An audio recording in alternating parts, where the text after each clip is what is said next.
नमस्कार, मैं यशस्वी गुप्ता स्वागत करती हूं आप सभी का आज की ताज़ा खबरों के शो में, जिसका नाम है कोर्ट्स टुडे हिंदी।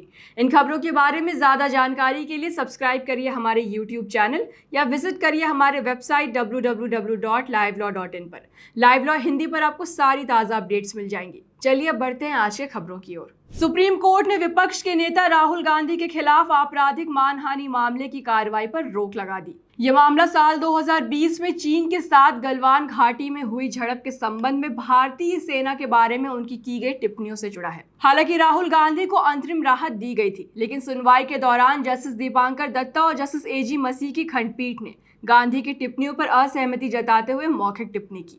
राहुल गांधी की ओर से senior advocate doctor Abhishek Manu Singhvi ने शुरुआत में कहा कि अगर कोई विपक्षी नेता मुद्दा नहीं उठा सकता तो ये एक दुर्भाग्यपूर्ण स्थिति होगी, जिस पर जस्टिस दत्ता ने कहा कि सवाल उठाने के लिए एक उचित मंच मौजूद है। सिंघवी ने यह स्वीकार करते हुए कि याचिकाकर्ता अपनी टिप्पणियों को बेहतर ढंग से व्यक्त कर सकते थे, कहा कि शिकायत केवल उनके सवाल उठाने के लिए उन्हें परेशान करने का एक प्रयास मात्र है, जो एक विपक्षी नेता का कर्तव्य है। उन्होंने ये भी बताया कि भारतीय नागरिक सुरक्षा संहिता की धारा 223 के अनुसार किसी आपराधिक शिकायत का संज्ञान लेने से पहले अभियुक्त की पूर्व सुनवाई अनिवार्य है, जो इस मामले में नहीं किया गया। हालांकि जस्टिस दत्ता ने बताया कि बीएनएसएस की धारा 223 का ये बिंदु हाईकोर्ट के समक्ष नहीं उठाया गया था। सिंघवी ने इस बात को माना कि इस बिंदु को उठाने में चूक हुई।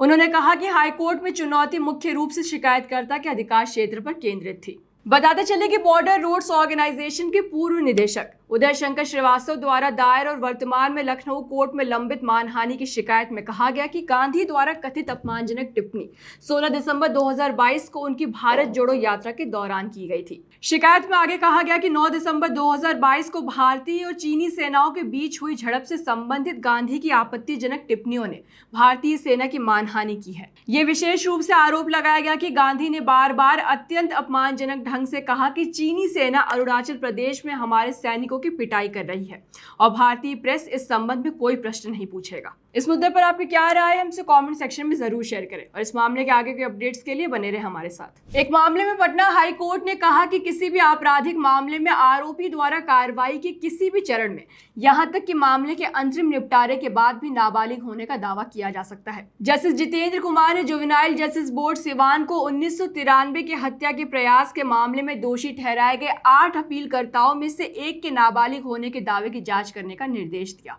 ये निर्देश सिवान के एक फास्ट ट्रैक सेशन कोर्ट द्वारा साल 2017 में सभी 8 आरोपियों को आईपीसी के तहत सजा सुनाए जाने के खिलाफ दायर एक आपराधिक अपील पर आया है। अपील के दौरान अपीलकर्ता नंबर 8 ने पहली बार नाबालिग होने का दावा किया। उसने मैट्रिकुलेशन सर्टिफिकेट दिखाया जिसमें उसकी जन्म तिथि 15 जून 1975 है, जिसके अनुसार अपराध के दिन यानी 1 जून 1993 को उसकी आयु 17 वर्ष 11 महीने और 15 दिन थी। जुवेनाइल जस्टिस एक्ट 2000 और उसके 2006 के संशोधन का हवाला देते हुए अपीलकर्ता ने तर्क दिया कि जुवेनाइल जस्टिस एक्ट 1986, जिसमें जुवेनाइल की एज 16 वर्ष से कम एज के पुरुषों के लिए निर्धारित की गई थी, उसके तहत अपराध किए जाने के बावजूद वो साल 2000 के अधिनियम के तहत संरक्षण का हकदार है, जिसने रेट्रोस्पेक्टिवली आयु को 18 वर्ष कर दिया था। वर्तमान मामले में एडिशनल पब्लिक प्रोसिक्यूटर ने इस दलील का विरोध करते हुए तर्क दिया कि घटना के समय अपीलकर्ता की आयु 16 वर्ष से अधिक थी। उसे 1986 के अधिनियम के तहत किशोर यानी जुवेनाइल नहीं माना जा सकता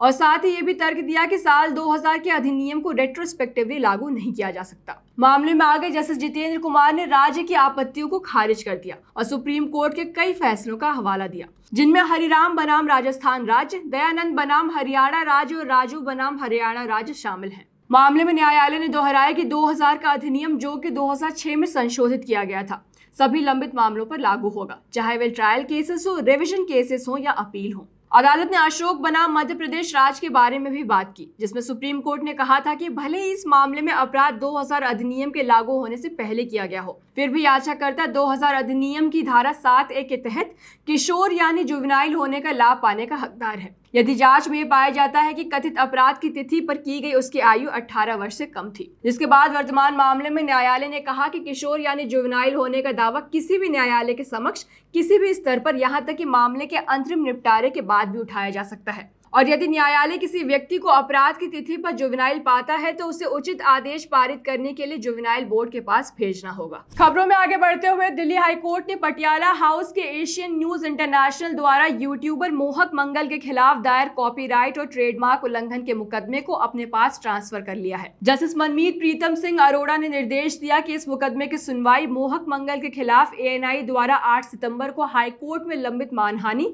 और अपमान के मुकदमे के साथ की जाए। आपको बता दें कि एएनआई ने डियर एएनआई टाइटल वाले यूट्यूब वीडियो को लेकर मोहक मंगल और अन्य के खिलाफ दिल्ली हाई कोर्ट में मानहानि, अपमान और उल्लंघन का मुकदमा दायर किया था। इस मुकदमे में comedian Kunal Kamra, alt news के को फाउंडर मोहम्मद जुबैर और अननोन संस्थाओं को भी प्रतिवादी के रूप में नामित किया गया, जिन्होंने मंगल का वीडियो अपने ट्विटर हैंडल पर शेयर किया था। मामले में 29 मई को मंगल अपने यूट्यूब से कुछ पार्ट्स हटाने के लिए सहमत हो गए, जो समाचार एजेंसी के अनुसार आपत्तिजनक थे। इसके बाद एएनआई ने 2 जून को जिला अदालत में मंगल द्वारा पोस्ट किए गए 10 वीडियो पर कॉपीराइट और ट्रेडमार्क उल्लंघन का आरोप लगाते हुए मुकदमा दायर किया। बताते चले कि अपनी ट्रांसफर याचिका में मंगल ने दावा किया कि पटियाला हाउस कोर्ट में पेश किए गए 10 वीडियो में से 6 वही वीडियो हैं जिन पर पहले ही हाई कोर्ट में कॉपीराइट उल्लंघन का आरोप लगाया जा चुका है। इस मुद्दे पर आगे की जानकारी के लिए बने रहे हमारे साथ। आज की आखिरी खबर में आपको बता दें कि तेलंगाना हाई कोर्ट ने तमिल, तेलुगु और हिंदी फिल्मों के एक्टर सिद्धार्थ के खिलाफ शुरू की गई आपराधिक कार्रवाई रद्द कर दी है। एक्टर सिद्धार्थ व जनवरी 2022 में ट्विटर पर बैडमिंटन खिलाड़ी साइना नेहवाल के खिलाफ लैंगिकवादी यानी सेक्सिस्ट और अपमानजनक टिप्पणी यानी डेरोगेटरी रिमार्क्स करने का आरोप था। इस मामले में याचिकाकर्ता एस सिद्धार्थ द्वारा सीआरपीसी की धारा 482 के तहत दायर याचिका को स्वीकार करते हुए जस्टिस जुवाडी श्रीदेवी की पीठ ने कहा कि याचिकाकर्ता के खिलाफ आईटी एक्ट की धारा 67 और आईपीसी की धारा 509 के तहत अपराध तय करने के लिए आवश्यक तत्व नहीं है। न्यायालय ने यह भी कहा कि मजाकिया तरीके से किए गए ट्वीट को कथित तौर पर गलत समझा गया है। इस मुद्दे पर अपनी राय हमसे कमेंट सेक्शन में जरूर शेयर करें। तो इसी के साथ आज की वीडियो यहीं पर हम समाप्त करते हैं। अगर आपको ये वीडियो पसंद आई हो तो इसे लाइक और शेयर करना ना भूलें। मिलती हूँ कल फिर आपसे जरूरी लीगल खबरों के साथ। Thank you.